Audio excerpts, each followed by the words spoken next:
पिंटू एक अंडे का व्यापारी था। वो मुर्गियां भी पालता था। पिंटू रोज की तरह उस दिन भी मुर्गियों के अंडे इकट्ठे कर रहा था। तभी उसे अंडों के बीच एक सोने का अंडा मिलता है। अरे वाह, सोने का अंडा! ये तो सोने का अंडा देने वाली मुर्गी की कहानी की तरह सच हो गया मेरे साथ भी। राधा, ओ राधा, जल्दी आओ और देखो आज मुझे क्या मिला है। जी आ रही हूँ।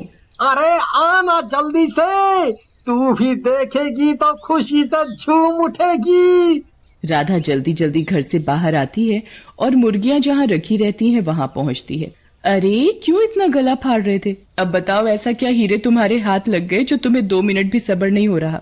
अरे बात ही कुछ ऐसी है मेरी जलेबी बाई।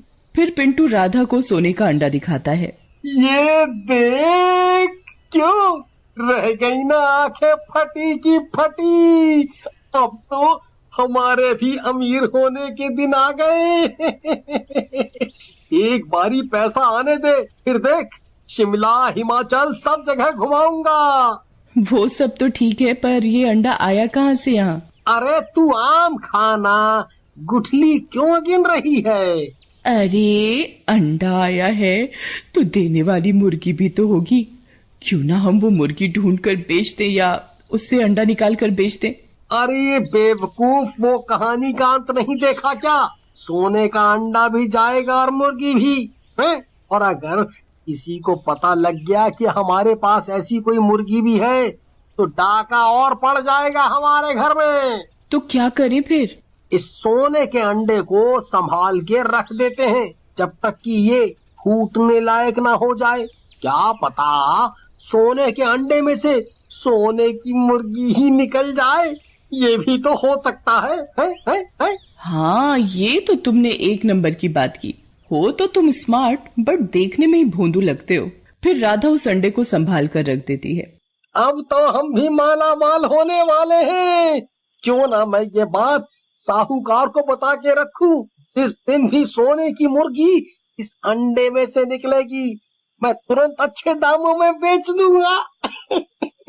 फिर रात को राधा सो जाती है, पर पिंटू अपने ख्वाब में ही जग रहा होता है। तभी राधा की आंख खुलती है। अरे तुम सोई नहीं अब तक? ऊपर से ये लाइट जलाकर रखी है, आधी रात गए। सोना नहीं है क्या? सवेरे काम पर नहीं जाना? अरे अपनी किस्मत अब जागी है, इसलिए अपन भी जागेगा। अब मुझे अंबानी बनने से कोई नहीं रोक सकता।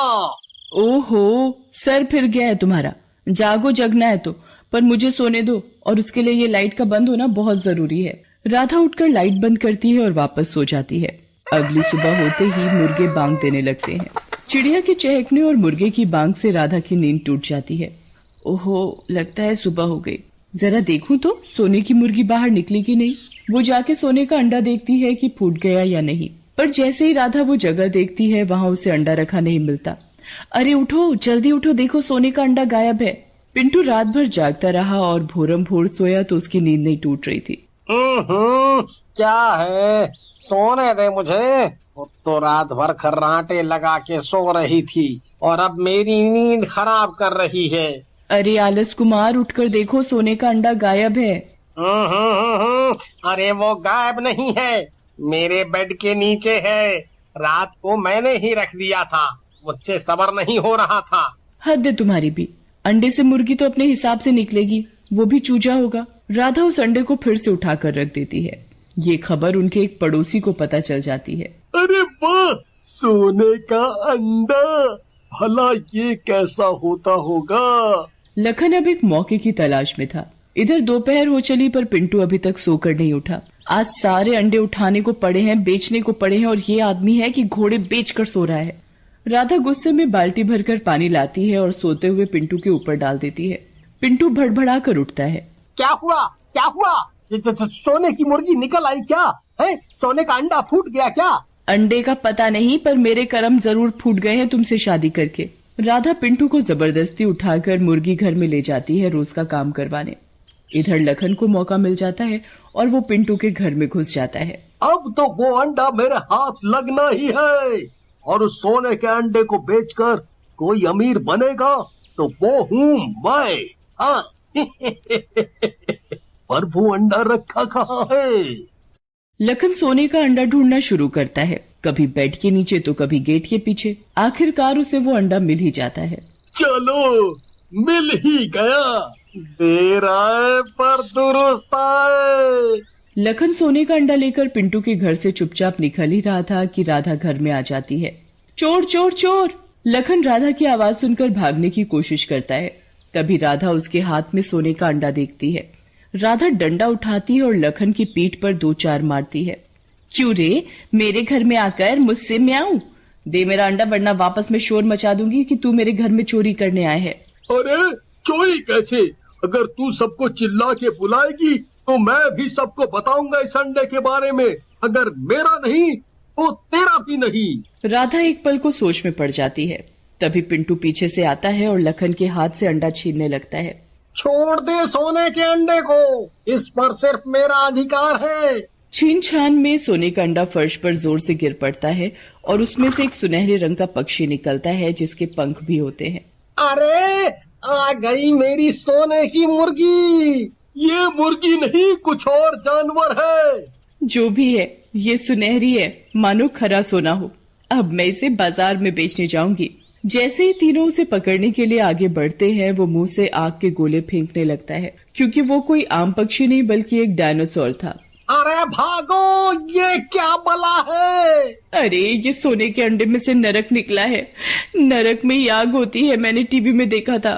तभी वो डायनासोर लखन के ऊपर मुंह से आग के गोले फेंकता है। अरे भागो रे भागो, ये कैसा जानवर है? बचपन में ही आग से खेल रहा है। तीनों लोग डायनासोर की आग से डर के घर के बाहर भागने लगते हैं। डायनासोर मुंह से आग फेंकता हुआ उड़ते हुए बाहर आ जाता है। पूरे गांव में आतंक सछा गया। राधा भागकर सोनी के घर का दरवाजा बजाती है। सोनी सोनी, जरा दरवाजा तो खोलो। सोनी राधा की आवाज सुनकर खिड़की से झांक कर देखती है। अरे बाप रे, ये इतना बड़ा उड़ने वाला पक्षी कौन है? ऊपर से मुंह से आग फेंक रहा है। सोनी दरवाजा तो खोलती नहीं, उल्टा खिड़की के दरवाजे भी बंद कर देती है। राधा माफ कर दे, मैं तेरी कोई मदद नहीं कर सकती। वहाँ से कोई मदद ना पाकर राधा चौधराइन के घर जाती है। अरे कोई तो मेरी मदद करो, वरना वो नरक मुझे और मेरे पति को संभालेगा अपनी आग में। कोई मदद करो मेरी। इधर लखन और पिंटू डर के मारे भागते भागते जंगल पहुंच जाते हैं।